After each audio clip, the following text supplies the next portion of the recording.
सारा कुछ डिटेल दस दिता, मेरे दसन को कुछ नहीं बचा मेरे कहने। पर फिर भी जो उदम का है जोड़ा इन्होंने सामने दुनिया के सामने परोसन की कोशिश की है देश के मीडिया ने, गोदी मीडिया ने स्पैशली, और बीजेपी सरकार ने, गवर्नमेंट ने। ये सूँ पहला ही पता सी क्योंकि साढ़े को तजर्बा है इन्हों का 40 साल का, जो कुछ इन्होंने साढ़े नाल पहला पंजाब किया सी। मैं बार बार उत्थे एक गल बार बार कहना सी कि आपां नूं इन्होंने घेर के जाना है, इन्होंने ट्रैप विछाउणा है, तो इन्होंने आपां नूं उस ट्रैप फसाउणा है। जे आपां इस ट्रैप चों बच जाएंगे फिर अपना कुछ नहीं मिलता, जे आपां इन्हां दे ट्रैप फस जाएंगे तो फिर अपना बहुत नुकसान करेंगे। उन्होंने ट्रैप फसाया और बहुत वड्डे पैमाने पर साडा नुकसान होना सीगा। पर मैं फिर भी, क्योंकि साडा नुकसान हो गया, मेरा पर्सनली नुकसान हो गया, मेरा पोता शहीद हो गया, पर जिद्दे वड्डा ट्रैप सीगा उसनूं अजे देखदे हां ते असीं समझदे हां भी साडा बहुत वड्डा नुकसान होण तो बच गया। हाले हालांकि साढ़े 19 बंदे जो मिसिंग जोड़े है उन्होंने सानू नहीं पता कि उन्होंने की बने, और जोड़े अंदर दे रखे उन्होंने जोड़े इन्होंने केस पा रखे उन्होंने की बनूगा, ये साढ़े सामने सारे सवाल ने। पर ये सारिया चीज़ां जिहड़ियां ये साडे लई इस करके ज़्यादा दुखदाई होईयां पईयां ने कि जिहड़े साडे रिस्पोंसिबल लीडर सीगी, लीडरशिप सीगी जिहड़ी, खासकर किसान जथेबंदियां और उस तो बाद साडियां जिहड़ी अपोजिशन की लीडरशिप, उन्होंने वालों जी सानू निराशा मिली है इस सारे एपीसोड के, वो सानू ज़्यादा तकलीफ दे लगी भी दुश्मन तो जो करे कोई गल, उन्हें तो अपने हिसाब नाल करना सी, उन्होंने साडे नाल कर लिया। पर जिहड़े सानू जिन्होंने असीं अपने जिन्हां वास्ते असीं उत्थे लड़े, 70 दिन तो लोग बैठे, असीं सारा परिवार उत्थे बैठे थे, उन्हां दी खामोशी, उन्हां दी चुप्पी, उन्हां दा इस तरह नाल साडे नाल जिहड़ा व्यवहार है सानू ज़्यादा जिहड़ा उसने सानू ज़्यादा तकलीफ दी। सो इसलिए मैं वारी वारी इक्को गल कहना कि जिहड़ा जे इस तरह की साडी लीडरशिप जिहड़ी मतलब तुसीं स्टेजां ते खड़ खड़ के आवाज़ां मारियां भी असीं दिल्ली ट्रैक्टर मार्च करना, असीं लाल किले ते जाना, असीं पार्लीमेंट ते जाना, असीं मोदी दी हिट ते ट्रैक्टर चलाउणे, ये इन्हां दीयां स्टेटमेंट ने ऑन रिकॉर्ड। तो जिस दिन बच्चे फिर इमोशनल तुसीं करके उत्थे दिल्ली लै गए तो की तुहानूं लगदा सी तुसीं उंगली फड़ के लै जाओगे जिधर उधर चले जाणगे। फिर एक तां तुसीं उन्हां दी अगवाई करनी सी, वो नहीं हुई। एक गवर्नमेंट ने जिहड़े रूट दिते सी वो रूट उन्होंने गवर्नमेंट उस रूट से नहीं बच्चों को जान दिता, वो जिहड़ा ट्रैप उन्होंने विछाया हुआ सी, क्योंकि गाजीपुर वाले बच्चे दसदे आ कि सानू अपनी मर्जी नाल उधर लैके गए और इक्को राह खुला सी, उत्थे पुलिस वाले कहंदे सी भी इधर को जाओ, लाल किले को, लाल किले को, लाल किले को। खुद तुसीं लाल किले ते लैके जाते हो। और हैरानी की गल है कि बच्चे दसदे कि 10 बजे ही 18वीं ट्रैक्टर किले के अंदर वड़ गए सी। तुसीं सारे जने सियाणे हो, आप सारे रोज़ आप देखते हैं भी लाल किले 26 जनवरी वाला दिन होवे, इन्नी टाइट सिक्योरिटी होवे कि उत्थे ऐ ट्रैक्टर लैके सीधे अंदर वड़ जाण लोग, ट्रैक्टर ट्रालियां लैके, तो उन्होंने तुसीं की कहो? क्योंकि ये साडे नाल ये वारी वारी वापरे। पंजाब दे विच जिहड़ी साडी मूवमेंट जिहड़ी साडी मूवमेंट दा हशर होया ਉਹਦੀ सारी पेनिटेशन हुई, साडे रूप विच जिहड़े सीगे वो बंदे वड़ के साडी मूवमेंट नूं बदनाम करके सानूं मारिया गया। हुण उत्थे जिहड़ा एक एपीसोड विखाउंदे आ भी पुलिस छाला मार रही है उत्थे लाल किले की कंध तो, ते वो जख्मी हो रहे हैं। तो मैं यकीन ना कह सकता कि उस पुलिस के जे इनकुआरी फेयर होवे ते जिहड़ी उस पुलिस नूं पुट पई है, जिहड़ी उन्हां नूं मार पई है, वो इन्हां दे बंदियां वालों ही पई है। क्योंकि जिहड़े पुलिस के लोग सीगे जिन्हां ने उत्थे साडे नाल बह के साडे लंगर छके, जिहड़े साडे नाल रहे, वो कभी भी इस तरह साडे नाल व्यवहार नहीं कर सकते। और इस गल का गवर्नमेंट नूं पता सीगा भी जिहड़ी पुलिस आ, मिलिट्री है, पैरामिलिट्री फोर्स जिहड़े नौजवान बच्चे आ, वो इन्हां किसानां दे ने ते उन्हां दे अंदर गुस्सा है, तो उस गुस्से नूं डाइवर्ट किवें करना है, पुलिस नूं इन्हां दे खिलाफ किवें करना, वो जिवें इत्थे होया तुसीं सारे जानदे हो। उस एपीसोड नूं पंजाब पुलिस के जिहड़े परिवार मरवाए गए, जिहड़े उन्हां दे रिश्तेदार मरवाए गए खाड़कूआं दे पेस ते, जिन्ना चिर वो नहीं होया उन्ना चिर पंजाब पुलिस जिहड़ी सी मूवमेंट के खिलाफ एंटी नहीं सी जिहड़ी बाद हुई। तो ये सारा तो इन्हों का तयशुदा प्लैन सीगा जिहदे विच ट्रैप इन्होंने मूवमेंट नूं फसाया। पर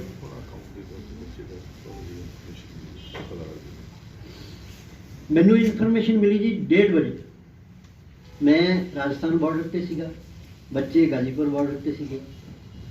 राजस्थान बॉर्डर पर मेरे भतीजे ने मैंने फोन किया भी चाचा जी इस तरह नवनीत दे गोली लग गई, तो मैं क्या ज़्यादा तो नहीं लगी? कहता चाचा ज़्यादा लग गई। जो उसने ज़्यादा लग गई तो मैंने समझ लग गई कि ये मूँह निकलती नहीं गल ਗੱਲ ਜਿਹੜੀ ਆ ਕੋਈ ਘਟਨਾ ਵਾਪਰ ਗਈ, ਕਹਿੰਦੇ ਤੁਸੀਂ ਛੇਤੀ ਆ ਜਾਓ। ਥੋੜੀ ਦੇਰ ਬਾਅਦ ਮੈਂ ਮੇਰੇ ਛੋਟੇ ਪੁੱਤੇ ਨੂੰ ਫੋਨ ਕੀਤਾ ਤੇ ਉਹ ਰੋਣ ਲੱਗ ਗਿਆ ਕਿ ਵੀ ਡੈਡੀ ਵੀਰਾ ਨਹੀਂ ਹੈਗਾ, ਵੀਰਾ ਨਹੀਂ ਰਿਹਾ। ਮੇਰੇ 150 ਪੌਣੇ 200 ਕਿਲੋਮੀਟਰ ਦਾ ਸਫ਼ਰ ਸੀ ਜਿਹੜਾ, ਉੱਥੋਂ ਫਿਰ ਮੈਨੂੰ ਨੌਜਵਾਨ ਕੁਛ ਲੈ ਕੇ ਗਾਜ਼ੀਪੁਰ ਬਾਰਡਰ 'ਤੇ ਆਏ। ਔਰ ਜਦੋਂ ਮੈਂ ਗਾਜ਼ੀਪੁਰ ਬਾਰਡਰ 'ਤੇ ਆਇਆ, ਮੇਰੇ ਪੋਤੇ ਦੀ ਡੈੱਡ ਬੋਡੀ ਜਿਹੜੀ ਸੀ ਉਹ ਸਟੇਜ ਦੇ ਸਾਹਮਣੇ ਪਈ ਸੀ। ਮੇਰੇ ਲਈ ਬਹੁਤ ਔਖਾ ਸਮਾਂ ਸੀ, ਪਰ ਜਿਹੜਾ ਉਸ ਤੋਂ ਵੀ ਔਖਾ ਸਮਾਂ ਮੇਰੇ ਲਈ ਉਦੋਂ ਗੁਜ਼ਰਿਆ, ਉੱਥੇ ਸਾਡਾ ਕੋਈ ਵਾਰਿਸ ਨਹੀਂ ਬਣਿਆ। ਜਿਹੜੀ ਲੀਡਰਸ਼ਿਪ ਨੇ ਨੌਜਵਾਨਾਂ ਨੂੰ ਆਵਾਜ਼ਾਂ ਮਾਰ ਕੇ ਦਿੱਲੀ ਬੁਲਾਇਆ, ਉਹ ਲੀਡਰਸ਼ਿਪ ਉੱਤੇ ਹੱਥ ਖੜੇ ਕਰਕੇ ਭੱਜ ਗਈ ਔਰ ਉਸ ਬੋਡੀ ਨੂੰ ਕਲੇਮ ਨਹੀਂ ਕੀਤਾ ਉਹਨਾਂ ਨੇ। ਜਦ ਕਿ ਮੈਨੂੰ ਉਹਨਾਂ ਨੇ ਪੁੱਛਿਆ ਕਿ ਵੀ ਤੁਸੀਂ ਹੁਣ ਕੀ ਕਰਨਾ ਜੀ ਇਹਦਾ, ਮੈਂ ਕਿਹਾ ਅਸੀਂ ਕੀ ਕਰਨਾ ਜੀ, ਸਾਡੇ ਨਾਲ ਜੋ ਹੋਣੀ ਸੀ ਹੋ ਗਈ, ਬੱਚਾ ਸਾਡਾ ਚਲਾ ਗਿਆ, ਇਹ ਹੁਣ ਸਾਡੀ ਪ੍ਰਾਪਰਟੀ ਨਹੀਂ ਹੈ, ਇਹ ਅੰਦੋਲਨ ਦੀ ਪ੍ਰਾਪਰਟੀ, ਤੁਸੀਂ ਦੱਸੋ ਇਹਦਾ ਕੀ ਕਰਨਾ, ਜਿਵੇਂ ਕਰੋਗੇ ਅਸੀਂ ਤੁਹਾਡੇ ਨਾਲ। ਪਰ ਕੋਈ ਉਸ ਬੋਡੀ ਨੂੰ ਕਲੇਮ ਕਰਨ ਵਾਸਤੇ ਕੋਈ ਅੱਗੇ ਨਹੀਂ ਆਇਆ, ਸਾਡੇ ਲਈ ਕੋਈ ਰਾਹ ਨਹੀਂ ਸੀ। ਫਿਰ ਅਸੀਂ ਆਪਣੇ ਬੱਚੇ ਨੂੰ ਘਰ ਲੱਗੇ। ਮੈਂ ਉਦੋਂ ਇੱਕ ਗੱਲ ਪੁਲਿਸ ਵਾਲਿਆਂ ਨੂੰ ਕਹੀ ਵੀ ਤੁਸੀਂ ਜਿਹੜੀ ਗੱਲ ਕਹਿੰਦੇ ਆ ਵੀ ਟਰੈਕਟਰ ਐਕਸੀਡੈਂਟ, ਜੇ ਮੰਨ ਲਓ ਤੁਹਾਡੀ ਗੱਲ ਮੰਨ ਲਈ ਜਾਵੇ ਟਰੈਕਟਰ ਐਕਸੀਡੈਂਟ, ਕੀ ਜਿਹੜੀ ਉਹ 174 ਦੀ ਕਾਰਵਾਈ ਤੁਸੀਂ ਕੋਈ ਕੀਤੀ ਹੈ? ਕੋਈ ਇਹਨੂੰ ਫਸਟ ਏਡ ਮਿਲੀ ਹੈ? ਇਹਨੂੰ ਹਸਪੀਟਲ ਲੈ ਕੇ ਗਏ ਆ? ਕਿੱਥੇ ਡਾਕਟਰਾਂ ਨੇ ਇਹਨੂੰ ਡੈਡ ਡਿਕਲੇਅਰ ਕੀਤਾ ਹੈ? ਕੋਈ ਹੈ ਐਵੀਡੈਂਸ? ਕਿਸੇ ਕੋਲ ਕੋਈ ਜਵਾਬ ਹੈ ਨਹੀਂ ਸੀ। ਪਰ ਸਾਡੇ ਨਾਲ ਕੋਈ ਨਹੀਂ ਸੀ, ਸਾਨੂੰ ਸਾਹਮਣੇ ਵਾਲਾ ਕੋਈ ਨਹੀਂ ਸੀ। ਫਿਰ ਅਸੀਂ ਬੱਚੇ ਨੂੰ ਜਦੋਂ ਲੈ ਕੇ ਗਏ ਰਾਮਪੁਰ, ਜਿਹੜਾ ਪੋਸਟਮਾਰਟਮ ਹੋਇਆ, ਪੋਸਟਮਾਰਟਮ ਦੇ ਵਿੱਚ ਡਾਕਟਰ ਜਿਹੜਾ ਸੀ, ਜਦੋਂ ਸਾਰੀ ਚੀਜ਼ਾਂ ਵੇਖਣ ਪੋਸਟਮਾਰਟਮ ਤੋਂ ਪਹਿਲਾਂ ਹੀ ਉਹ ਕਲੀਅਰ ਸੀਗਾ ਕਿ ਗੋਲੀ ਨਾਲ ਹੋਈ ਹੈ, ਪਰ ਉਹਦੇ ਦਬਾਅ ਇੰਨਾ ਸੀਗਾ, ਹਾਲਾਂਕਿ ਪੈਨਲ ਨੇ ਕੀਤਾ ਹੈ, ਵੀਡੀਓਗ੍ਰਾਫੀ ਹੈ ਉਹਦੀ, ਪਰ ਉਹਦੇ ਦਬਾਅ ਇੰਨਾ ਸੀ, ਉਹ ਕਾਜ਼ ਆਫ ਡੈਥ ਦੇ ਵਿੱਚ ਗੋਲੀ ਨਾਲ ਡੈਥ ਨਹੀਂ ਲਿਖ ਸਕਿਆ। ਪਰ ਉਹਨੇ ਜੋ ਕੁਛ ਲਿਖਿਆ, ਉਹਦਾ ਜੋ ਐਨਾਲਿਸਿਸ ਹੋਇਆ ਸਪੈਸ਼ਲਿਸਟਾਂ ਵੱਲੋਂ, ਔਰ ਉਹ ਕਲੀਅਰ ਕੱਟ ਉਹਨਾਂ ਦੀਆਂ ਜਿਹੜੀਆਂ ਰਿਪੋਰਟਾਂ ਆਈਆਂ, ਉਸ ਤੋਂ ਬਾਅਦ ਕੋਈ ਸ਼ੱਕ ਨਹੀਂ ਹੈਗਾ, ਸਾਨੂੰ ਤੋਂ ਪਹਿਲਾਂ ਹੀ ਸ਼ੱਕ ਨਹੀਂ ਸੀ, ਪਰ ਉਹਨਾਂ ਰਿਪੋਰਟਾਂ ਤੋਂ ਬਾਅਦ ਕਲੀਅਰ ਹੈ ਕਿ ਉਹ ਗੋਲੀ ਨਾਲ ਹੋਈ। ਔਰ ਗੋਲੀ ਕਿਉਂ ਮਾਰੀ ਗਈ ਹੈ ਸਾਨੂੰ ਪਤਾ ਹੈ, ਕਿਉਂਕਿ ਜੋ ਇਹ ਚਾਹੁੰਦੇ ਸੀ ਹੋ ਹੀ ਨਹੀਂ ਸੀ ਰਿਹਾ। ਜਦੋਂ ਇਹਨਾਂ ਅਥਰੂ ਗੈਸ ਛੱਡੀ ਔਰ ਡਾਂਗਾਂ ਨਾਲ ਬੱਚਿਆਂ ਨੂੰ ਉੱਥੇ ਟਰੈਕਟਰਾਂ 'ਤੇ ਕੁੱਟ ਕੇ ਭਜਾਇਆ, ਤਾਂ ਕੋਈ ਬੱਚਿਆਂ ਨੇ ਰਜਿਸਟ ਹੀ ਨਹੀਂ ਕੀਤਾ ਕਿਸੇ ਨੇ। ਜਦੋਂ ਕੋਈ ਰਜਿਸਟ ਵੀ ਨਹੀਂ ਕਰ ਰਿਹਾ, ਇਹਨਾਂ ਦੀ ਮਨਸ਼ਾ ਵੀ ਪੂਰੀ ਨਹੀਂ ਹੋ ਰਹੀ, ਤੇ ਫਿਰ ਇਹਨਾਂ ਕੋਲ ਇੱਕੋ ਹੀ ਸੀ ਗੱਲ ਵੀ ਕੋਈ ਨਾ ਕੋਈ ਗੋਲੀ ਚਲਾ ਕੇ ਕੋਈ ਇਸ ਤਰ੍ਹਾਂ ਦਾ ਕੀਤਾ ਜਾਵੇ ਕਿ ਫਿਰ ਹੀ ਸ਼ਾਇਦ ਕੋਈ ਜਿਹੜਾ ਰਜਿਸਟ ਕਰਨ ਵਾਲੇ ਜਾਂ ਕੋਈ ਅਗਰੈਸ ਹੋ ਕੇ ਬੱਚੇ ਜਿਹੜੇ ਕੋਈ ਗੱਲ ਪੈਣ ਕਿਸੇ ਨੇ, ਫਿਰ ਵੀ ਕੁਛ ਨਹੀਂ ਹੋਇਆ। ਮਤਲਬ ਜੋ ਇਹ ਚਾਹੁੰਦੇ ਸੀ ਉਹ ਨਹੀਂ ਹੋਇਆ। ਔਰ ਜਿਹੜੀ ਸਾਡੇ ਹਿੱਸੇ ਜਿਹੜੀ ਆਈ ਹੈ ਸ਼ਹਾਦਤ, ਅਸੀਂ ਸਮਝਦੇ ਵੀ ਚਲੋ ਜਦੋਂ ਇੰਨੇ ਵੱਡੇ ਲੱਖਾਂ ਦਾ ਇਕੱਠ ਹੈ, ਜਿਹੜੇ ਬੱਚੇ ਆਏ ਆ, ਉਹਦੇ ਵਿੱਚ ਬਹੁਤ ਕੁਝ ਹੋ ਸਕਦਾ ਸੀ। ਜਦੋਂ ਲੀਡਰ ਲੈਸ ਹੋ ਗਏ, ਆਪ ਮਹਾਰੇ ਬੱਚੇ ਹੋ ਗਏ, ਕੋਈ ਉਹਨਾਂ ਨੂੰ ਗਾਈਡ ਕਰਨ ਵਾਲਾ ਨਹੀਂ, ਸਰਕਾਰ ਦੁਸ਼ਮਣ ਖੜੀ ਆ, ਉਹਨਾਂ ਨੂੰ ਟਰੈਪ ਫਸਾ ਕੇ ਲਿਜਾ ਰਹੀ ਆ, ਤੇ ਫਿਰ ਇਹ ਗੱਲਾਂ ਹੋਣੀਆਂ ਤੈਅ ਹੀ ਸੀ। ਤੇ ਜਿਹੜਾ ਫਿਰ ਇਹਨਾਂ ਨੇ ਜਿਹੜਾ ਬਹਾਨਾ ਬਣਾ ਕੇ ਜਿਹੜੇ ਸਾਡੀ ਉਮਰ ਨੂੰ ਬਦਨਾਮ ਕਰਨ ਦੀ ਕੋਸ਼ਿਸ਼ ਕੀਤੀ ਵੀ ਉੱਥੇ ਜੀ ਝੰਡਾ ਚਲਾਤਾ ਜੀ, ਉੱਥੇ ਤਿਰੰਗੇ ਦਾ ਅਪਮਾਨ ਹੋ ਗਿਆ। ਜਿਸ ਝੰਡੇ ਨੂੰ ਤੁਸੀਂ ਰੋਜ਼ ਸਾਡੇ ਬਾਰਡਰਾਂ 'ਤੇ ਚੁੱਕੀ ਫਿਰਦੇ ਹੋ ਆਪ, ਤੇ ਤੁਸੀਂ ਫੌਜ ਦੀਆਂ ਗੱਡੀਆਂ ਦੇ ਝੰਡੇ ਆਪ ਸਾਡੇ ਲਾ ਕੇ ਉਹਨਾਂ ਨੂੰ ਸਲਾਮੀਆਂ ਦਿੰਦੇ ਹੋ ਵਾਰੀ-ਵਾਰੀ, ਇਹ ਉਹੀ ਝੰਡਾ ਹੈ। ਤੇ ਇੱਥੇ ਜੇ ਝੰਡਾ ਚੱਲ ਝੂਰ ਗਿਆ ਤਾਂ ਕਿਹੜੀ ਹਨੇਰੀ ਆ ਗਈ। ਤੇ ਜਿਹੜੇ ਤਿਰੰਗੇ ਦਾ ਤੁਸੀਂ ਬਾਹਲੇ ਗਾਣੇ ਗਾਉਂਦੇ ਹੋ ਵੀ ਬਹੁਤ ਅਪਮਾਨ ਹੋ ਗਿਆ, ਉਸ ਤਿਰੰਗੇ ਦਾ ਅਪਮਾਨ ਤੁਹਾਡੇ ਤੋਂ ਜ਼ਿਆਦਾ ਕੋਈ ਕਰ ਸਕਦਾ? ਤੁਸੀਂ ਜਿਹਨੂੰ ਵਿਰਾਸਤ ਕਹਿੰਦੇ ਹੋ ਦੇਸ਼ ਦੀ, ਉਹ ਵਿਰਾਸਤ ਤੁਸੀਂ ਗਹਿਣੇ ਪਾ ਰੱਖੀ ਹੈ ਡਾਲਮੀਆਂ ਕੋਲ, ਤੇ ਜੇ ਕਿਸੇ ਕਿਰਾਏ ਦੇ ਮਕਾਨ 'ਤੇ ਤੁਹਾਡਾ ਝੰਡਾ ਝੂਲਦਾ ਤੇ ਉੱਥੇ ਸਾਡਾ ਵੀ ਝੂਲ ਗਿਆ, ਤਾਂ ਫਿਰ ਕਿਹੜੀ ਹਨੇਰੀ ਆ ਗਈ? ਇਹ ਗੱਲਾਂ ਜਿਹੜੀਆਂ ਇਹਨਾਂ ਦੇ ਸਵਾਲਾਂ ਦੇ ਜਵਾਬ ਤਾਂ ਕਿਸੇ ਨਾ ਕਿਸੇ ਨੂੰ ਦੇਣੇ ਹੀ ਪੈਣਗੇ ਨਾ। ਤੇ ਸਾਡੀ ਲੀਡਰਸ਼ਿਪ ਦੀ ਜਿਹੜੀ ਕਮਜ਼ੋਰੀ ਸੀ ਸਭ ਤੋਂ ਵੱਡੀ, ਜਿੱਥੇ ਲੀਡਰਸ਼ਿਪ ਦੀ ਪਰਖ ਹੁੰਦੀ ਹੈ, ਜਿੱਥੇ ਉਹਨਾਂ ਨੂੰ ਖੜੇ ਹੋਣਾ ਚਾਹੀਦਾ ਸੀ, ਉਹ ਖੜੇ ਨਹੀਂ ਹੋਏ। ਉਹ ਜੋ ਲਾਈਨ ਸਰਕਾਰ ਦੀ ਸੀ ਉਹੀ ਲਾਈਨ ਇਹਨਾਂ ਨੇ ਅਡਾਪਟ ਕਰ ਬੜਾ ਜੀ ਉਹ ਹੋ ਗਿਆ ਜੀ ਅਸੀਂ ਸਾਰਿਆਂ ਨੇ ਜੀ ਕੰਡੈਮ ਕਰਦੇ ਹਾਂ ਜੀ, ਹਿੰਸਾ ਹੋ ਗਈ ਜੀ। ਜਿਨ੍ਹਾਂ ਨਾਲ ਹਿੰਸਾ ਹੋਈ ਉਹ ਤਾਂ ਬੋਲਣ ਜੋ, ਉਹ ਤਾਂ ਬੋਲ ਨਹੀਂ ਰਹੇ, ਉਹ ਰੋ ਰਹੇ ਆ। ਤੇ ਜਿਨ੍ਹਾਂ ਨੇ ਹਿੰਸਾ ਕੀਤੀ ਹੈ ਉਹ ਸਾਡੇ ਤੇ ਜਿਹੜੇ ਆਉਂਦੇ ਉੱਤੋਂ ਦੀ, ਤੇ ਸਾਡੇ ਆਪਦੇ ਉਹਨਾਂ ਦੇ ਨਾਲ ਖੜੇ। ਇਹ ਸਾਰੀਆਂ ਜਿਹੜੀਆਂ ਪ੍ਰੋਬਲਮਸ ਸਾਡੇ ਸਾਹਮਣੇ ਹੋਈਆਂ ਨੇ, ਆਈਆਂ ਨੇ, ਲੀਡਰਸ਼ਿਪ ਦੀਆਂ ਕਮਜ਼ੋਰੀਆਂ ਸਾਹਮਣੇ ਆਈਆਂ ਨੇ। ਇਸ ਲਈ ਸਾਡਾ ਹੁਣ ਸਭ ਤੋਂ ਪਹਿਲੀ ਗੱਲ ਤਾਂ ਇਹ ਆ ਵੀ ਮੂਵਮੈਂਟ ਜਿਸ ਮੁਕਾਮ 'ਤੇ ਪਹੁੰਚਿਆ ਹੋਇਆ ਸੀ, ਉਸ ਲੀਡਰਸ਼ਿਪ ਨੂੰ ਅਸੀਂ ਨਹੀਂ ਚਾਹੁੰਦੇ ਉਹਨਾਂ ਨੂੰ ਨਾ ਡਿਸਟਰਬ ਕਰਨਾ ਚਾਹੁੰਦੇ, ਨਾ ਉਹਨਾਂ ਤੋਂ ਜ਼ਿਆਦਾ ਇਹ ਇਸ ਤਰ੍ਹਾਂ ਡਿਮੋਰਲਾਈਜ਼ ਕਰਨਾ ਚਾਹੁੰਦੇ। ਅਸੀਂ ਚਾਹੁੰਦੇ ਹਾਂ ਕਿ ਉਹ ਲੀਡਰਸ਼ਿਪ ਆਪਣੇ ਪੈਰਾਂ 'ਤੇ ਖੜੀ ਹੋਵੇ, ਉਹਨਾਂ ਤੋਂ ਜਿਹੜੀਆਂ ਗਲਤੀਆਂ ਹੋਈਆਂ ਉਹਨਾਂ ਤੋਂ ਕੁਛ ਸਿੱਖੇ, ਨੌਜਵਾਨਾਂ ਨੂੰ ਓਨ ਕਰੇ, ਜਿਹੜੇ ਨੌਜਵਾਨਾਂ ਨੂੰ ਡਿਸਓਨ ਕਰ ਰਿਹਾ ਹੈ ਔਰ ਉਹਨਾਂ ਨੂੰ ਆਪਣੇ ਹਾਲ 'ਤੇ ਛੱਡੀ ਜਾਂਦੇ ਆ, ਉਹਨਾਂ ਦੀ ਪੈਰਵੀ ਕਰੇ, ਉਹਨਾਂ ਦੇ ਕੇਸ ਲੜੇ। ਲੱਖਾ ਸਜਾਣਾ ਹੈ, ਦੀਪ ਸਿੱਧੂ ਆ, ਜਾਂ ਇਹੋ ਜਿਹੇ ਹੋਰ ਜਿੰਨੇ ਵੀ ਹੈ। ਨਵਦੀਪ ਕੌਰ ਹੈ ਜਿਹੜੀ ਗਰੀਬ ਲੜਕੀ ਵਿਚਾਰੀ ਹੈਗੀ ਆ, ਉਹਨੂੰ ਪੁਲਿਸ ਚੱਕ ਕੇ ਲਿਜਾਂਦੀ ਆ, ਉਹ ਸਾਰੀ ਇਨਫੋਰਮੇਸ਼ਨ ਸਟੇਜ 'ਤੇ ਆ ਜੀ। ਸਟੇਜ ਵਾਲੇ ਗੱਲ ਹੀ ਨਹੀਂ ਕਰ, ਤੁਸੀਂ ਦੱਸੋ ਇਹੋ ਜਿਹੀ ਹੁੰਦੀ ਹੈ ਕੋਈ ਲੀਡਰਸ਼ਿਪ? ਐਡੀ ਵੱਡੀ ਮੂਵਮੈਂਟ ਦੀ ਅਗਵਾਈ ਕਰਨ ਵਾਲੇ ਲੀਡਰਸ਼ਿਪ ਦਾ ਆਹ ਲੈਵਲ ਹੁੰਦਾ। ਪਰ ਉਹ ਸਾਰੀਆਂ ਚੀਜ਼ਾਂ ਹੋ ਗਈਆਂ ਜਿਹੜੀਆਂ ਹੁਣ ਅਸੀਂ ਚਾਹੁੰਦੇ ਹਾਂ ਕਿ ਅੱਗੇ ਅੱਗੇ ਨਾ ਹੋਣ, ਇਹ ਦੁਬਾਰਾ ਇਹ ਦੁਹਰਾਵ ਨਾ ਹੋਵੇ, ਲੀਡਰਸ਼ਿਪ ਆਪਣੇ ਪੈਰਾਂ 'ਤੇ ਖੜੀ ਹੋਵੇ, ਅਸੀਂ ਮੂਵਮੈਂਟ ਜਿੱਤ ਕੇ ਆਈਏ। ਤੇ ਉਸ ਜਿੱਤਣ ਵਾਸਤੇ ਸਾਡਾ ਸਾਰਿਆਂ ਦੀ ਕੋਸ਼ਿਸ਼ ਹੈ ਵੀ ਅਸੀਂ ਪੰਜਾਬ ਤੋਂ ਉਸੇ ਤਰ੍ਹਾਂ ਉਸ ਮੂਵਮੈਂਟ ਨਾਲ ਜੁੜੀਏ, ਲੀਡਰਸ਼ਿਪ ਨਾਲ ਅਸੀਂ ਗੱਲ ਕਰੀਏ, ਲੀਡਰਸ਼ਿਪ ਨੂੰ ਜਿਹੜੀਆਂ ਕਮਜ਼ੋਰੀਆਂ ਉਹ ਦੂਰ ਕਰੀਏ। ਉਹਨਾਂ ਦੀ ਲੀਡਰਸ਼ਿਪ ਦੇ ਵੀ ਕੋਈ ਗਿਲੇ ਹੋ ਸਕਦੇ ਨੇ ਸਾਡੇ ਨਾਲ ਜਾਂ ਉਹ ਲੋਕਾਂ ਨਾਲ, ਅਸੀਂ ਉਹਨਾਂ ਤੋਂ ਪੁੱਛਾਂਗੇ ਵੀ ਤੁਹਾਨੂੰ ਕੀ ਕਿੱਥੇ ਲੱਗਦਾ ਹੈ ਕਿ ਤੁਹਾਨੂੰ ਕੋਈ ਸਾਥ ਨਹੀਂ ਮਿਲਿਆ ਜਾਂ ਤੁਹਾਡੇ 'ਤੇ ਕੋਈ ਇਸ ਤਰ੍ਹਾਂ ਦਾ ਸੀ, ਉਹ ਵੀ ਦੂਰ ਕਰਾਂਗੇ ਉਹਨਾਂ ਦੇ। ਪਰ ਅਸੀਂ ਜਿਹੜੀ ਚਾਹੁੰਦੇ ਹਾਂ ਵੀ ਸਰਕਾਰ ਵੱਲੋਂ ਸਾਨੂੰ ਇਨਸਾਫ ਮਿਲੇ। ਹਾਲਾਂਕਿ ਮੇਰੇ ਤੋਂ ਇੱਕ ਸਵਾਲ ਜਦੋਂ ਵਾਰ-ਵਾਰ ਇਹ ਪੁੱਛਿਆ ਜਾਂਦਾ ਵੀ ਸਰਕਾਰ ਤੋਂ ਕੀ ਚਾਹੁੰਦੇ, ਤਾਂ ਮੈਨੂੰ ਮੇਰਾ ਜਵਾਬ ਇਹ ਹੁੰਦਾ ਵੀ ਕਿਹੜੀ ਸਰਕਾਰ? ਇਹ ਕਿਸੇ ਸੰਵਿਧਾਨ ਦੇ ਤਹਿਤ ਸਰਕਾਰ ਹੈ ਨਾ, ਵੀ ਸੰਵਿਧਾਨ ਨੇ ਇਹਨੂੰ ਸਰਕਾਰ ਬਣਾਇਆ ਨਾ। ਜੇ ਸੰਵਿਧਾਨ ਨੇ ਇਹਨੂੰ ਸਰਕਾਰ ਬਣਾਇਆ ਹੈ, ਉਹ ਸੰਵਿਧਾਨ ਕੋਈ ਸਾਨੂੰ ਵੀ ਹੱਕ ਦਿੰਦਾ ਹੈ ਕਿ ਨਹੀਂ ਦਿੰਦਾ? ਕਿ ਇਕੱਲਾ ਪ੍ਰਧਾਨ ਮੰਤਰੀ ਬਣ ਲਈ ਉਹ ਸੰਵਿਧਾਨ ਜਾਂ ਸਰਕਾਰ ਬਣਨੀ ਸੰਵਿਧਾਨ ਨਾਲ ਲੋਕਾਂ ਦੇ ਹੱਕ ਉਦੋਂ ਮੁੱਕ ਜਾਂਦੇ ਨੇ ਜਿਸ ਦਿਨ ਸਰਕਾਰ ਬਣ ਜਾਂਦੀ? ਜਿਹੜਾ ਸੰਵਿਧਾਨ ਇਹਨਾਂ ਨੂੰ ਸਰਕਾਰ ਬਣਾਉਂਦਾ ਉਹ ਸਾਨੂੰ ਵੀ ਅਧਿਕਾਰ ਦਿੰਦਾ। ਤੇ ਜੇ ਸਰਕਾਰ ਉਹ ਸਰਕਾਰ ਸਾਡੇ ਅਧਿਕਾਰ ਮੰਨਦੀ ਨਹੀਂ, ਤੇ ਫਿਰ ਅਸੀਂ ਇਹਨੂੰ ਸਰਕਾਰ ਕਿਵੇਂ ਮੰਨੀਏ? ਫਿਰ ਅਸੀਂ ਵੀ ਇਹਨੂੰ ਸਰਕਾਰ ਨਹੀਂ ਮੰਨਦੇ। ਜਿੱਦਣ ਇਹ ਸਾਡੇ ਅਧਿਕਾਰ ਮੰਨ ਲੂਗੀ ਸੰਵਿਧਾਨ 'ਚ ਦਿੱਤੇ ਹੋਏ, ਅਸੀਂ ਇਹਨਾਂ ਨੂੰ ਸਰਕਾਰ ਮੰਨ ਲਵਾਂਗੇ, ਫਿਰ ਇਹਨਾਂ ਨਾਲ ਵੀ ਗੱਲ ਕਰ ਲਾਂਗੇ। ਕਿਉਂਕਿ ਅਸੀਂ ਕੋਰਟ ਵੀ ਗਏ ਹਾਂ ਤੇ ਸਾਨੂੰ ਬਹੁਤ ਜ਼ਿਆਦਾ ਕੋਈ ਉਮੀਦ ਨਹੀਂ ਹੈ ਕਿ ਕੋਰਟ ਸਾਨੂੰ ਬਹੁਤ ਜ਼ਿਆਦਾ ਵੱਡਾ ਇਨਸਾਫ ਦੇ ਦੇਗਾ। ਪਰ ਕੋਰਟ, ਮੈਨੂੰ ਇੰਝ ਲੱਗਦਾ ਹੈ ਕਿ ਕੋਰਟ ਦੇ ਜੱਜਿਸ ਨੂੰ ਵੀ ਇਹ ਮਹਿਸੂਸ ਹੋਣ ਲੱਗ ਗਿਆ ਹੈ ਕਿ ਜੇ ਕੋਰਟ ਨੇ ਆਪਣੀ ਬਣਦੀ ਜ਼ਿੰਮੇਵਾਰੀ ਨਾ ਨਿਭਾਈ ਤੇ ਇਸ ਦੇਸ਼ ਦੇ ਵਿੱਚ ਜਿੱਡਾ ਵੱਡਾ ਬਿਖਰਾਵ ਆਉਣ ਵਾਲਾ, ਉਸ ਦੀ ਜ਼ਿੰਮੇਵਾਰੀ ਫਿਰ ਕੋਰਟ ਨੂੰ ਉਹਦੇ ਸਿਰ ਵੀ ਆਉਣੀ। ਇਸ ਲਈ ਕੋਰਟ ਆਉਣ ਵਾਲੇ ਸਮੇਂ 'ਚ ਮੈਨੂੰ ਲੱਗਦਾ ਹੈ ਕਿ ਇਸ ਬੰਨੇ ਵਧੇਗਾ, ਲੋਕਾਂ ਨੂੰ ਇਨਸਾਫ ਦਿਵਾਏਗਾ, ਲੋਕਾਂ ਦਾ ਯਕੀਨ ਕੋਰਟ 'ਤੇ ਬਹਾਲ ਹੋਏਗਾ, ਲੋਕਾਂ ਦਾ ਸੰਵਿਧਾਨ 'ਤੇ ਵਿਸ਼ਵਾਸ ਕਿਵੇਂ ਬਹਾਲ ਹੋਵੇ। ਇਹ ਸਾਰੀਆਂ ਜ਼ਿੰਮੇਵਾਰੀਆਂ ਕੋਰਟ ਦੀਆਂ ਨੇ, ਸਰਕਾਰਾਂ ਦੀਆਂ ਨਹੀਂ ਹੈਗੀਆਂ। ਤੇ ਦੇਖੋ ਆਉਣ ਵਾਲੇ ਸਮੇਂ 'ਚ ਕੀ ਹੁੰਦਾ। ਡਾਇਰੈਕਟ ਯੂਨੀਅਨ ਵਾਲੇ ਨਾਲ ਗੱਲਬਾਤ ਹੋਈ ਆਪਣੇ ਪੋਤੇ ਨੂੰ ਲੈ ਕੇ ਬਈ ਤੁਸੀਂ ਸਾਡਾ ਸਾਥ ਨਹੀਂ ਦਿੱਤਾ ਹੈ, ਤਾਂ ਦੇਖੋ ਤੁਸੀਂ ਜਿਹੜਾ ਸ਼ਿਕਵਾ ਡਾਇਰੈਕਟ ਉਹਨਾਂ ਨਾਲ ਕਿਹਾ ਹੋਇਆ। ਮੈਂ ਪਹਿਲਾਂ ਫੋਨ ਕੀਤੇ ਡਾਕਟਰ ਦਰਸ਼ਨਪਾਲ ਦੇ ਨਾਲ, ਮੇਰੀ ਪਿਛਲੇ 45 ਸਾਲ ਤੋਂ ਜਾਣ ਪਛਾਣ, ਜਦੋਂ MBBS ਕਰਕੇ ਨਿਕਲਿਆ ਸੀ ਪਟਿਆਲੇ, ਔਰ ਇਹ ਨਕਸਲਾਈਟ ਮੂਵਮੈਂਟ ਦੇ ਵਿੱਚੋਂ ਆਇਆ ਮੈਂ। ਆਪਣਾ ਬਲਦੇਵ ਸਿੰਘ ਸਿਰਸਾ, ਇਹਦੇ ਨਾਲ ਮੈਂ ਪਿਛਲੇ 20 ਸਾਲ ਤੋਂ ਕੰਮ ਕਰ ਰਿਹਾ। ਇਸ ਯੂਨੀਅਨ ਦੇ ਵਿੱਚ ਹੋਰ ਵੀ ਕਈ ਲੀਡਰ ਨੇ ਜਿਨ੍ਹਾਂ ਨੂੰ ਮੈਂ ਜਾਣਦਾ, ਪਰ ਮੈਂ ਇਹਨਾਂ ਦੋ ਬੰਦਿਆਂ ਨੂੰ ਫੋਨ ਕੀਤਾ, ਇਹਨਾਂ ਨੇ ਫੋਨ ਨਹੀਂ ਚੁੱਕਿਆ। ਉੱਥੋਂ ਹੀ ਜਦੋਂ ਬੋਡੀ ਦੇ ਕੋਲ ਜਾਂ ਜਦੋਂ ਨਹੀਂ, ਅਗਲੇ ਦਿਨ ਸਵੇਰੇ ਉੱਥੇ ਤਾਂ ਮੈਂ ਨਹੀਂ, ਉੱਥੇ ਤਾਂ ਇਹੋ ਜਿਹੀ ਕੋਈ ਹੈ ਨਹੀਂ ਸੀ। 27 ਤਰੀਕ ਨੂੰ ਮੈਂ ਇਹਨਾਂ ਨੂੰ ਫੋਨ ਕੀਤਾ, ਇਹਨਾਂ ਨੇ ਨਹੀਂ ਫੋਨ ਚੁੱਕਿਆ। ਫਿਰ ਇਹਨਾਂ ਨੂੰ ਮੈਂ ਵਾਇਸ ਮੈਸੇਜ ਕੀਤਾ ਵੀ ਮੇਰਾ ਤੁਸੀਂ ਫੋਨ ਨਹੀਂ ਚੁੱਕਦੇ, ਵਜ੍ਹਾ ਕੀ ਹੈ? ਵਾਇਸ ਮੈਸੇਜ ਦਰਸ਼ਨ ਨੇ ਨਹੀਂ ਚੁੱਕਿਆ, ਬਲਦੇਵ ਸਿੰਘ ਦੇ ਬੇਟੇ ਨੇ ਉਸ ਤੇ ਮੈਨੂੰ ਰਿਸਪੌਂਡ ਕੀਤਾ ਵੀ ਡੈਡੀ ਕੋਲ ਨਹੀਂ ਗਾ ਫੋਨ, ਹੈ ਮੇਰੇ ਕੋਲ ਆ, ਮੈਂ ਤੁਹਾਡੀ ਮੈਸੇਜ ਡੈਡੀ ਨੂੰ ਦੇ ਦੇਣਾ, ਉਹ ਤੁਹਾਡੇ ਨਾਲ ਗੱਲ ਕਰਨਗੇ। ਪਰ ਨਹੀਂ ਗੱਲ ਕੀਤੀ ਉਹਨਾਂ ਕਿਸੇ ਨੇ ਮੇਰੇ ਨਾਲ, ਮੇਰਾ ਖਿਆਲ ਉਹ ਤੱਕ ਹੀ ਕਿਸੇ ਨੇ ਨਹੀਂ ਗੱਲ। ਜੇ ਮੈਂ ਅੱਜ ਇਮਾਨਦਾਰੀ ਨਾਲ ਕਹਾਂ, ਜੇ ਮੈਂ ਇਹਨਾਂ ਦੇ ਸਾਹਮਣੇ ਬਹਿ ਕੇ ਨਹੀਂ ਇਹਨਾਂ ਦੀ ਤਾਰੀਫ ਕਰਦਾ, ਨਾ ਮੇਰੇ ਕੋਈ ਇਹੋ ਜਿਹਾ ਮੋਟਿਵ ਹੈ।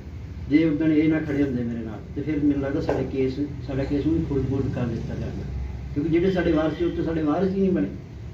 ਅਗਲੇ ਦਿਨ ਇਹਨਾਂ ਨੇ ਜਦੋਂ ਮੈਨੂੰ ਫੋਨ ਕੀਤਾ, ਇਹਨਾਂ ਨੇ ਕਿਹਾ ਵੀ ਕੀ ਹੋਇਆ, ਤੁਹਾਡੀ ਕੀ ਹੈ ਪੋਜੀਸ਼ਨ ਤੁਹਾਡੀ? ਮੈਂ ਕਿਹਾ ਸਾਡੀ ਕੋਈ ਪੋਜੀਸ਼ਨ ਨਹੀਂ ਹੈ ਭਾਈ, ਸਾਡੇ ਨਾਲ ਕੋਈ ਨਹੀਂ ਹੈਗਾ। ਇਹਨਾਂ ਨੇ ਫਿਰ ਜਿਹੜੀ ਮੇਰੇ ਨਾਲ ਇਹਨਾਂ ਦੀ ਸਾਡੀ ਜਿਹੜੀ ਗੱਲਬਾਤ ਹੋਈ, ਉਹ ਜਦੋਂ ਚੈਨਲ 'ਤੇ ਗਈ, ਉਸ ਤੋਂ ਬਾਅਦ ਲੋਕਾਂ 'ਚ ਜਿਹੜਾ ਰਿਸਪੌਂਸ ਲੋਕਾਂ ਨੇ ਚੈਨਲ ਨੂੰ ਖਬਰ ਦਿੱਤਾ, ਉਸ ਤੋਂ ਬਾਅਦ ਸਾਡੀ ਗੱਲ ਲੋਕਾਂ ਨੂੰ ਪਤਾ ਲੱਗਾ ਵੀ ਅਸਲੀਅਤ ਕੀ ਆ, ਨਵਰੀਤ ਦੀ ਗੋਲੀ ਮਾਰ ਕੇ ਹੱਤਿਆ ਹੋਈ ਆ, ਪਰਿਵਾਰ ਇਹ ਗੱਲ ਕਹਿੰਦਾ। ਉਹ ਤੋਂ ਬਾਅਦ ਸਾਡੀ ਗੱਲ ਲੋਕਾਂ 'ਚ ਗਈ, ਤੇ ਫਿਰ ਜਿਹੜੀ ਸੀ ਮੀਡੀਆ 'ਚ ਵੀ, ਸੋਸ਼ਲ ਮੀਡੀਆ 'ਤੇ ਵੀ ਗਈ। ਪਹਿਲਾਂ ਤਾਂ ਇਹੀ ਸੀਗਾ ਵੀ ਟਰੈਕਟਰ ਪਲਟ ਗਿਆ, ਦੂਜੀ ਗੱਲ ਹੀ ਨਹੀਂ ਸੀ। ਉਸ ਤੋਂ ਬਾਅਦ ਫਿਰ ਜਿਹੜੀ ਅਸਲੀਅਤ ਸੀ ਲੋਕਾਂ ਨੂੰ ਜਾਣੀ ਸ਼ੁਰੂ ਹੋਈ। ਫਿਰ ਉਦੋਂ ਤੋਂ ਲੱਗ ਕੇ ਅਸੀਂ ਲਗਾਤਾਰ ਜਿਹੜੀਆਂ ਕੋਸ਼ਿਸ਼ਾਂ ਕਰਦੇ ਆ ਰਹੇ ਹਾਂ। ਉਸ ਤੋਂ ਬਾਅਦ ਫਿਰ ਸਾਰੇ ਜਿਹੜਾ ਸੀਗਾ ਵੀ ਆਪਾਂ ਇਹ ਕੋਰਟ 'ਚ ਜਾਣਾ, ਕੋਰਟ 'ਚ ਗਏ। ਵਰਿੰਦਾ ਗਰੋਵਰ ਜਿਹੜੇ ਸੀਗੇ, ਉਹਨੂੰ ਮੈਂ ਬਹੁਤ ਪਹਿਲਾਂ ਤੋਂ ਵੇਖ ਰਿਹਾ ਸੀਗਾ ਕਿ ਉਹ ਐਕਟਿਵਿਸਟ ਆ, ਉਹ ਵਧੀਆ ਤਰੀਕੇ ਨਾਲ ਲੜ ਰਹੀ ਹੈ, ਗੁਜਰਾਤ ਤੋਂ ਲੈ ਕੇ ਲੜ ਰਹੀ ਹੈ। ਫਿਰ ਉਹ ਸੀਗੀ ਜਿਹੜੀ ਉਹ ਪ੍ਰਸ਼ਾਂਤ ਭੂਸ਼ਣ ਨਾਲ ਜਿਹੜੀ ਉਹਨਾਂ ਦੀ ਸੀਗੀ ਆਪਸ ਵਿੱਚ ਲਾਈਜ਼ਨਿੰਗ ਸੀਗੀ। ਮੇਰੇ ਪ੍ਰਸ਼ਾਂਤ ਜੀ ਨਾਲ ਅੱਛੇ ਸੰਬੰਧ ਨੇ। ਪ੍ਰਸ਼ਾਂਤ ਜੀ ਨੇ ਮੈਨੂੰ ਫੋਨ 'ਤੇ ਕਿਹਾ ਕਿ ਤੁਸੀਂ ਜੇ ਕੇਸ ਆਪਣਾ ਵਰਿੰਦਾ ਟੁਕਰਾਓ, ਅਤੇ ਮੈਨੂੰ ਲੱਗਦਾ ਵੀ ਤੁਹਾਡੇ ਲਈ ਸਭ ਤੋਂ ਵਧੀਆ ਲਾਇਰ ਵਰਿੰਦਾ ਹੈ। ਫਿਰ ਜਿਹੜੇ ਸਾਡੇ ਨਾਲ ਮੀਡੀਆ ਵਾਲੇ ਜੁੜੇ ਹੋਏ ਸੀਗੇ, ਦਾ ਵਾਇਰ ਵਾਲੇ ਸੀਗੇ, ਜਾਂ ਇਹ ਸੀਗੇ ਆਪਣੇ ਕੈਰਮੈਨ ਵਾਲੇ ਸੀਗੇ, ਇਹਨਾਂ ਦਾ ਵੀ ਰਿਕਮੈਂਡੇਸ਼ਨ ਵਰਿੰਦਾ ਹੀ ਸੀਗੀ। ਫਿਰ ਸਾਰਿਆਂ ਦੇ ਜਦੋਂ ਸਲਾਹ ਕਰਕੇ ਅਸੀਂ ਵਰਿੰਦਾ ਨੂੰ, ਔਰ ਉਹਨੂੰ ਮਿਲਣ ਤੋਂ ਬਾਅਦ ਮੈਨੂੰ ਲੱਗਿਆ ਕਿ ਮੈਂ ਸਹੀ ਜਗ੍ਹਾ ਤੇ ਮੇਰਾ ਕੇਸ ਗਿਆ। ਉਸ ਤੋਂ ਪਹਿਲਾਂ ਉਸੇ ਦਰਮਿਆਨ ਇੱਕ ਇਨਸਾਫ ਮਾਰਚ ਕੱਢਿਆ ਗਿਆ 13 ਤਰੀਕ ਨੂੰ। ਉਸ ਦਿਨ ਨੂੰ ਜਦੋਂ ਅਸੀਂ ਗਾਜ਼ੀਪੁਰ ਪਹੁੰਚੇ ਸਾਰੇ, ਉਦਣ ਸਾਰੀ ਕਿਸਾਨ ਲੀਡਰਸ਼ਿਪ ਰਕੇਸ਼ ਟਕੈਤ, ਬਲਬੀਰ ਸਿੰਘ ਰਾਜੇਵਾਲ, ਦਰਸ਼ਨਪਾਲ, ਬਲਦੇਵ ਸਿੰਘ ਸਿਰਸਾ, ਉਹ ਸਾਰੇ ਉਦਣ ਉਸ ਮੰਚ ਤੇ ਪਹਿਲੀ ਵਾਰ ਉਦਣ ਉਹਨਾਂ ਨੇ ਇਹਨਾਂ ਨੂੰ ਨਵਰੀਤ ਦੀ ਸ਼ਹਾਦਤ ਨੂੰ ਕਬੂਲਿਆ, ਉਹਨੂੰ ਮੁਨਾਫ ਕੀਤਾ। ਅਸੀਂ ਉਹਨਾਂ ਦਾ ਇਸ ਗੱਲ ਲਈ ਅਸੀਂ ਉਹਨਾਂ ਦਾ ਉਦੋਂ ਇਹਨਾਂ ਨੇ ਖੜ ਕੇ ਸਟੇਜ ਦੇ ਉੱਤੇ ਧੰਨਵਾਦ ਵੀ ਕੀਤਾ। That was the day, first day when they actually recognized him as a Ghazipur ਸੀ। ਠੀਕ ਹੈ, ਹੋਰ ਕਿਸੇ ਨੇ ਕੋਈ ਸਵਾਲ ਪੁੱਛਣਾ? ਮੈਂ ਤਾਂ ਉਹੀ ਕਹਿ ਰਿਹਾ, ਉਹ ਤਲਵਾਰ ਪਾਈ ਗੱਲ ਵੀ ਜਥੇਬੰਦੀਆਂ ਨੇ ਹੁਣ ਬਾਅਦ ਭੋਗ ਤੋਂ ਬਾਅਦ ਫਿਰ ਕਿਸੇ ਤਰ੍ਹਾਂ ਦਾ ਕੰਸਰਨ 13 ਤਰੀਕ ਆਫਟਰ ਜਦੋਂ ਇਨਸਾਫ ਮਾਰਚ ਲੈ ਕੇ ਰੁਦਰਪੁਰ ਤੋਂ, ਉਹ ਵੀ ਜਦੋਂ ਅਸੀਂ ਉਹਨਾਂ ਦੇ ਬੂਹੇ ਗਾੜੀ ਆ ਗਏ, ਫਿਰ ਉੱਥੋਂ ਕਿੱਧਰ ਭੱਜ ਜਾਂਦੇ। ਤਾਂ ਹੀ ਅਸੀਂ ਮੇਰੀ ਇਹੀ ਉਹਨਾਂ ਨੂੰ ਉਹਨਾਂ ਦਾ ਕਿਉਂਕਿ ਤੁਸੀਂ ਤਾਂ ਚਲੋ ਪਰਿਵਾਰ ਤੌਰ ਤੇ ਕਰਨਾ ਹੈ। ਹੋਰ ਜਿੰਨੇ ਵੀ ਭੰਡਰ ਸ਼ਹਿਰ ਦੇ ਲੋਕ ਹੈਗੇ ਸਾਰੇ ਕਿਸਾਨ ਜਥੇਬੰਦੀਆਂ ਨੇ ਤੁਹਾਨੂੰ ਅਪਰੋਚ ਕੀਤਾ ਵੀ ਅਸੀਂ ਟੇਕ ਅਪ ਕਰਾਂਗੇ ਸਾਰਾ ਮਾਮਲਾ, ਹੁਣ ਤੁਸੀਂ ਸਾਨੂੰ ਦੱਸੋ। ਹਾਂਜੀ, ਇਹੋ ਜਿਹੀ ਕੋਈ ਸਾਨੂੰ ਨਹੀਂ ਉਹਨਾਂ ਦਾ ਉਹਨਾਂ ਵੱਲੋਂ ਨਹੀਂ ਹੈ ਕਿ ਅਸੀਂ ਫੋਨ ਕਰਕੇ। ਵੈਸੇ ਮੇਰੀ ਇੱਕ ਬੇਨਤੀ ਆ, ਜੇਕਰ ਕੋਈ ਸਾਰੇ ਇਸ ਤੋਂ ਚੱਲਦੇ, ਮੈਂ ਇਹਨਾਂ ਨਾਲ ਵੀ ਥੋੜੀ ਡਿਸਕਸ਼ਨ ਕੀਤੀ ਆ ਕਿ ਠੀਕ ਹੈ ਕਿਸਾਨ ਜਥੇਬੰਦੀਆਂ ਬਹੁਤ ਅੱਛਾ ਕੰਮ ਕਰ ਰਹੀਆਂ, ਉਹਨਾਂ ਦਾ ਇੱਕ ਸਪੈਸੀਫਿਕ ਏਜੰਡਾ ਵਾ ਕਿ ਅਸੀਂ 3 ਫਾਰਮ ਲਾਜ਼ ਨੂੰ ਰਿਪੀਲ ਕਰਾਉਣਾ ਵਾ। ਉਹ ਉਸ ਦਾਇਰੇ ਤੋਂ ਬਾਹਰ ਸ਼ਾਇਦ ਉਹਨਾਂ ਦੀ ਮੁਸ਼ਕਲਾਤ ਵੀ ਆ ਕਿ ਉਹ ਕਿਸੇ ਵੀ ਸੂਬੇ ਦੀ ਜਾਂ ਕਿਸੇ ਇੱਕ ਵਿਸ਼ੇਸ਼ ਵਰਗ ਦੀ ਗੱਲ ਨਹੀਂ ਕਰਦੇ। ਪਰ ਪੰਜਾਬ ਦੇ ਲੋਕਾਂ ਨੂੰ ਮੇਰੀ ਅਪੀਲ ਆ ਕਿ ਆਪਾਂ ਸਭ ਨੂੰ ਘੱਟੋ ਘੱਟ ਹਾਂ ਦਾ ਨਾਰਾ ਤਾਂ ਮਾਰਨਾ ਚਾਹੀਦਾ ਜਿਹੜੇ ਲੋਕ ਵਿਕਟਮਾਈਜ਼ ਹੋਏ ਨੇ। ਮੇਰੀ ਕੁਝ ਲਾਈਕ ਮਾਈਂਡਡ ਬੰਦਿਆਂ ਨਾਲ ਗੱਲ ਹੋਈ ਹੈ ਤੇ ਕੁਝ ਨਾਲ ਮੈਂ ਕਰੂੰਗਾ ਕਿ ਆਓ ਆਪਾਂ ਇੱਕ ਉਸ ਨੂੰ ਕੋਈ ਨਾਮ ਦੇ ਦਿਓ, ਉਹਨੂੰ ਐਕਸ਼ਨ ਕਮੇਟੀ ਨਾਮ ਦੇ ਦਿਓ, ਉਹਨੂੰ ਡਿਫੈਂਸ ਕਮੇਟੀ ਨਾਮ ਦੇ ਦਿਓ। ਇੱਕ ਕੁਝ ਬੰਦੇ ਇਕੱਠੇ ਹੋ ਕੇ ਜਿੰਨੇ ਨੌਜਵਾਨ ਜਿਹਨਾਂ ਦੇ ਪਰਚੇ ਦਰਜ ਕੀਤੇ ਗਏ ਨੇ, ਯੁਆਪਾ ਲਾਈ ਗਈ ਆ, ਜਾਂ ਜਿਹੜੇ ਅੰਦਰ ਫੜ ਕੇ ਅੰਦਰ ਦੇ ਦਿੱਤੇ, ਕੁਝ ਬਜ਼ੁਰਗ ਵੀ ਨੇ ਉਹਨਾਂ ਦੇ ਵਿੱਚ, ਜਾਂ ਨੋਦੀਪ ਕੌਰ ਹੈ, ਜਾਂ ਦੀਪ ਸਿੱਧੂ ਆ, ਜਾਂ ਲੱਖਾ ਸਿਧਾਣਾ, ਇਹਨਾਂ ਦੀ ਹਿਫਾਜ਼ਤ ਕਰਨ ਵਾਸਤੇ ਸਾਨੂੰ ਮੂਹਰੇ ਆਉਣਾ ਚਾਹੀਦਾ। we will not go into the merits and demerits of what happened, what not happened, ਪਰ ਜੇ ਆਪਾਂ ਇਹਨਾਂ ਨੂੰ ਅਸੀਂ ਸਾਰੇ ਡਿਸਓਨ ਕਰ ਦਾਂਗੇ ਪੰਜਾਬ ਦੇ ਲੋਕ, ਤੇ ਫਿਰ ਇਹਨਾਂ ਦੀ ਹਿਫਾਜ਼ਤ ਕੌਣ ਕਰੂਗਾ? ਫਿਰ ਤਾਂ ਇਹ they will become scapegoats of easy scapegoats for the BJP to blame everything on them and disturb and destroy and torpedo the kisan farmers agitation. So ਮੇਰੀ ਕਾਲ ਹੈ ਕਿ ਜਿਹੜੇ ਲੋਕ ਇਸ ਵਿੱਚ ਹਿੱਸਾ ਲੈਣਾ ਚਾਹੁੰਦੇ ਨੇ ਉਹ ਸਾਡੇ ਨਾਲ ਸੰਪਰਕ ਕਰ ਸਕਦੇ। ਕੋਈ ਇਸ ਤਰ੍ਹਾਂ ਦਾ ਇਨੀਸ਼ੀਏਟਿਵ ਲਓਗੇ ਕੋਈ ਬਣਾਉਣ ਦਾ? ਹਾਂ, ਲੈ ਰਹੇ ਜੀ, ਮੈਂ ਆਲਰੇਡੀ ਇਹਨਾਂ ਨਾਲ ਗੱਲ ਕੀਤੀ। ਮੈਂ ਹੁਣ ਨਾਮ ਨਹੀਂ ਦੱਸਦਾ, ਹਲੇ ਮੇਰੀ 3-4 ਬੜੇ ਅੱਛੇ ਜਿਹੜੇ ਲੋਕ ਜੈਨੂਅਲੀ ਇਸ ਫੀਲਡ ਵਿੱਚ ਕੰਮ ਕਰਦੇ ਰਹੇ ਨੇ, ਉਹਨਾਂ ਨਾਲ ਗੱਲ ਹੋਈ ਆ, ਉਹ ਸਾਰੇ ਵਿਲਿੰਗ ਨੇ। ਤਾਂ ਮੈਂ ਚਾਹੁੰਦਾ ਹਾਂ ਕਿ ਐਟਲੀਸਟ ਉਦੋਂ ਨੂੰ ਹੋਰ ਵਾਈਡਰ ਕਰਕੇ ਜਿਹੜੇ ਲੋਕ ਇਸ ਜਸਟਿਸ ਦੀ ਲੜਾਈ ਵਿੱਚ ਹਿੱਸਾ ਲੈਣਾ ਚਾਹੁੰਦੇ ਆ, ਇੱਕ ਕੋਈ ਨਾ ਕੋਈ ਅੱਛੀ ਐਕਸ਼ਨ ਕਮੇਟੀ ਬਣਾ ਕੇ ਇਹਨਾਂ ਸਾਰਿਆਂ ਦੇ ਕੇਸਿਸ ਨੂੰ ਪਬਲਿਕ ਸੈਂਟਰ ਸਟੇਜ 'ਚ ਵੀ ਲੈ ਕੇ ਆਵਾਂਗੇ। ਲੀਗੈਲਿਟੀ ਉਹਨਾਂ ਵਾਸਤੇ ਕੀ ਆਫਰ ਕੀਤੀ ਜਾ ਸਕਦੀ ਹੈ ਉਹ ਵੀ ਕਰਾਂਗੇ, ਐਂਡ ਆਲਸੋ ਉਹਨਾਂ ਦੇ ਪਰਿਵਾਰਾਂ ਨੂੰ ਕਿਸ ਤਰ੍ਹਾਂ ਨਾਲ ਅਸੀਂ ਮਦਦ ਕਰ ਸਕਦੇ, ਇਹ ਸਾਰੀ ਗੱਲ ਨੂੰ ਉਸ ਏਜੰਡੇ ਦੇ ਉੱਤੇ ਲਿਆ ਕੇ ਉਹਦਾ ਇੱਕ ਬਣਾ ਕੇ ਜਿਹੜਾ ਸਕੋਪ ਬਣਾ ਕੇ ਉਸ committee the we will try and fight this entire onslaught, because this is straight away, like I said repeatedly, this is state sponsored terrorism on the people of the state, particularly Punjab ਦੇ ਲੋਕਾਂ ਨੂੰ। ਮੇਰੇ ਕੋਲ Khalsa aid ਵਾਲੇ Ravi Singh he is also of the same। ਹਾਂ, ਉਹ ਤਾਂ ਚਲੋ he is already doing a lot of good social work for farmers agitation, not only farmers agitation but also I was watching ਕਿ ਉੱਤਰਾਖੰਡ 'ਚ ਜਿੱਥੇ ਹੁਣੇ ਐਡਾ ਵੱਡਾ ਮਨੁੱਖਤਾ ਦਾ ਉੱਥੇ ਵੀ ਪਹੁੰਚੇ ਹੋਏ ਨੇ ਸੇਵਾ ਕਰਨ ਲਈ, ਉਹਨਾਂ ਦੀ ਤਾਂ ਮੈਂ ਅਸੀਂ ਉਹਨਾਂ ਨਾਲ ਵੀ ਸੰਪਰਕ ਕਰਾਂਗੇ। ਇਟਸ ਅੱਛਾ ਤੁਸੀਂ ਸੁਜੈਸਟ ਕੀਤਾ ਵਾ। I will also personally talk to him ਕਿ whether he is not here, but if he can be a part of this movement to fight repression.